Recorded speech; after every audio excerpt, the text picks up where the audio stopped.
of a hungry drone and a tired, dumb cyborg. Let the birds fly, says John Woo, because that was epic. Kerbang's malign troop ramps up the noise and gets shot at and stabbed, killed in horrible ways because he's horrible. Nearika's parade will return soon unscathed for being dumb and hungry, but he will lay down a landmine in order to protect Nearika's base. There it is. You saw that. There's the landmine. If anyone steps on that, woohoo! Curtains. As you can see from the map, Nearika saw nothing at all. What a waste! He summons power crystals with another hungry drone, as Kerbang tells the first signs of fat marine dudes and rejoices, allowing them to look off across the bastion of sadness, wondering why they can't nip at Nearika's heels, shooting their mighty guns. Kerbang has spied nothing either, as Nearika changes a tactic from Game 1. You know what they say, if you won Game 1, change your tactic, because it wasn't good enough to win. Only 3 eyes of Sorimon. That's very bad, because you want at least 7 Nazguls to pursue the fields with a map this big. Nearika summons a feminine shoe, a woman's high heel, to present with him the opinions of an estranged nature in order to influence Kerbang and see what he's up to. Why a woman's shoe this round but not last? I don't know. Only Nearika will tell in that strange tiki idol.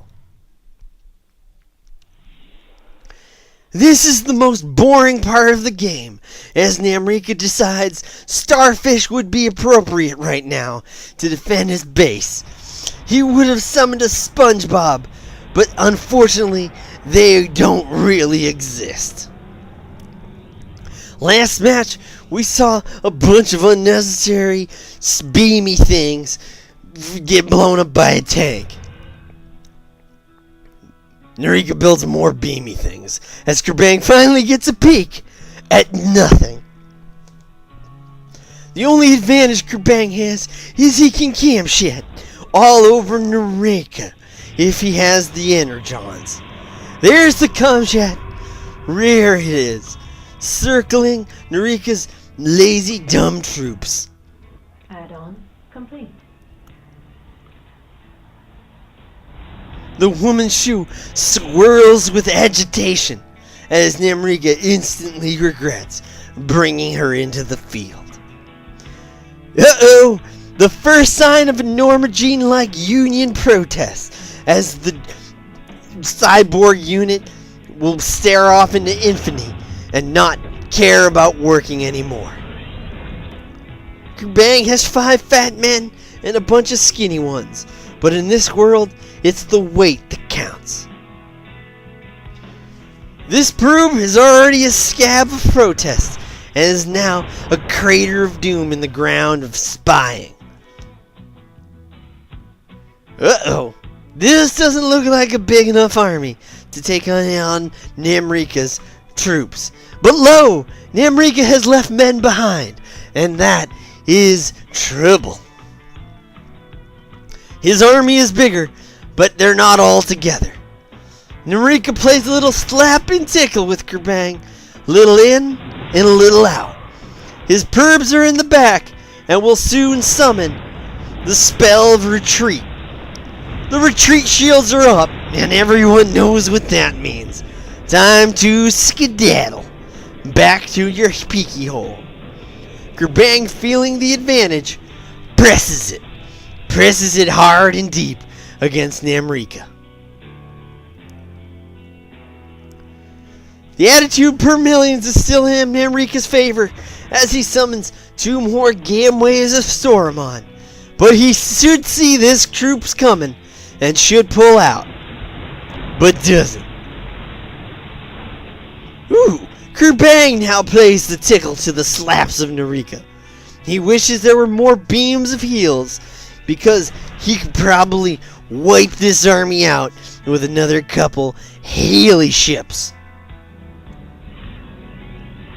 I don't know why that scab worker's there, but he is, and he regrets every minute of it. Nearika pulls in and out, and you'll never know what's going to happen next, folks, because neither does Nearika. Is he going in the base? Is he going out? We'll never know, unless I zoom back down there. Yes! The purple shields of go away are up, and that causes Kerbang unsuspectingly to go away. But that only bide Nearika a little time, because Kerbang will return, this time more angry and more ticked off, and with less protesting SCVs. Minerals are even. Kind of. Gas? Even. Troops boredom? Even. Army count? Even. Nearika has more perbs, though. That's always nice to know.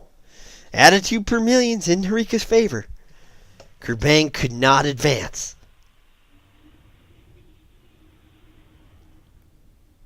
Nearika thinks he's gonna take this game.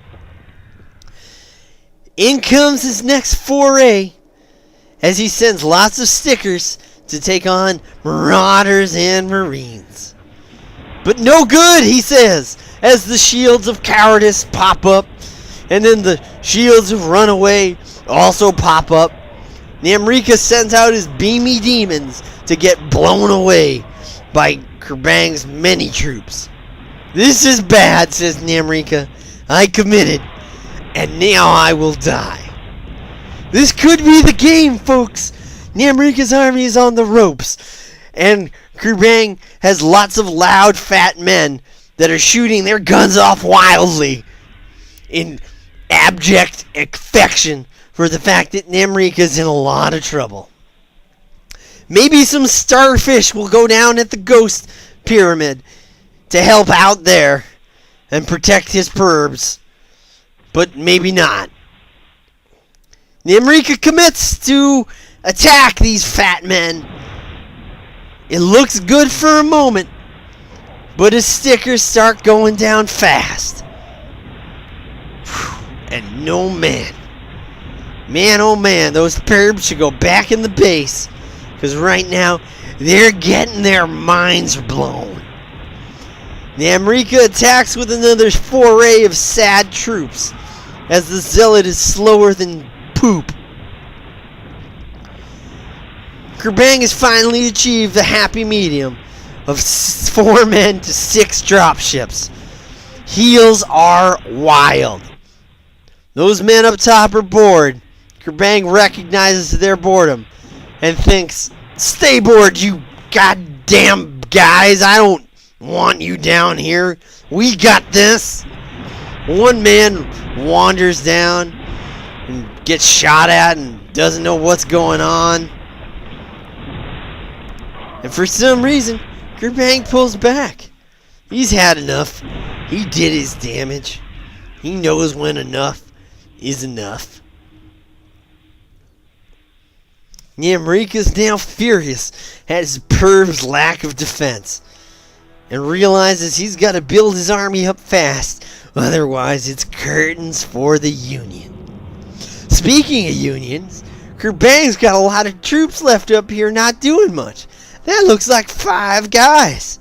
Norma Jean and the Tiki Curse are certainly having their influence as a teacher's lab goes down on the factory. That could only mean one thing. Tanks. And thanks for that, says Nearika. You just bought me a little time. Troops come out by the multitudes. But what next? What will Kerbang do? Walk in the front door and obliterate Nearika's army again? Or perhaps he'll do something more clever. Nearika's troops are all in the front, growing fat and weird because they're despicable and horrible people that are outnumbered and know their doom is imminent. Lazy workers.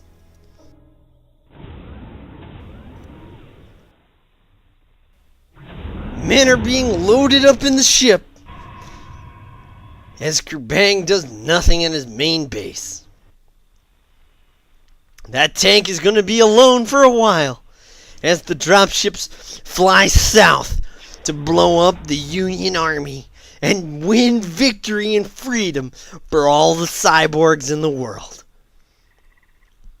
Nearika doesn't see it, but he knows it in his gut and summons ghost pylons in. Yes, the ghost pylons. They'll protect him. Or not. This will be devastating, because unlike Noah's Ark, Nearika has to make his way in, one by one. The army is still in Kerbang's favor, as Nearika rallies his troops and knows that trouble's brewing, because right now, he can't really get in a good position. Nearika summons stickers in, and those stickers don't want to fight in a silent protest. Maybe they're waiting for later. Maybe they're just abstaining. Yep, abstaining it is. They could have been useful, because Nearika barely loses this fight. 4 fat men remain, and Nearika can focus to take one down. 3 left. Are there anybody gonna help me?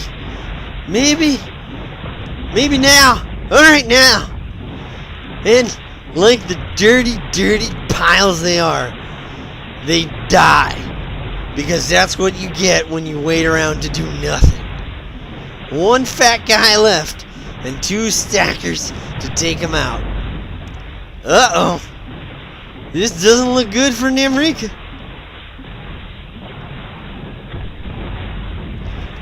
Army counts are probably surprisingly close, but the damage biz did. But Nearika's probes are wild and furious on the minerals. Kerbang is all but ready to end this strike and wants to sign a deal with Norma Ray. As the tanks and the Marines get back in the action, as drop number 2 is coming in to put the finishing blows on Nearika's armies. In the pincer-esque maneuvers that you will know as General Custard's last stand, Kerbang sends some troops to the north to take out the pyramid, as the troops from the south also come in to take out the pyramid, and Nearika summons a ghost pyramid in desperate fear of the fact that all his things are gonna die. Those stalkers say, "No way! Not today! We need perbs and shields of desperation if we're gonna run in this group."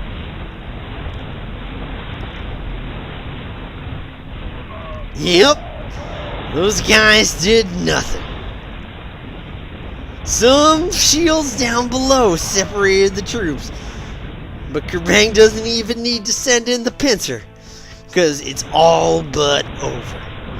The attitude per millions, for the first time all game, shifts in Kerbang's favor, as the units killed is in the hundreds, and the minerals are in the thousands, and the ghost pyramids are not yet in. But the wicked porbs are all over the minerals, as Nearika and Brendan tie the series 1-1 as the third battle is soon to take place, Starcronians. Thank you for watching.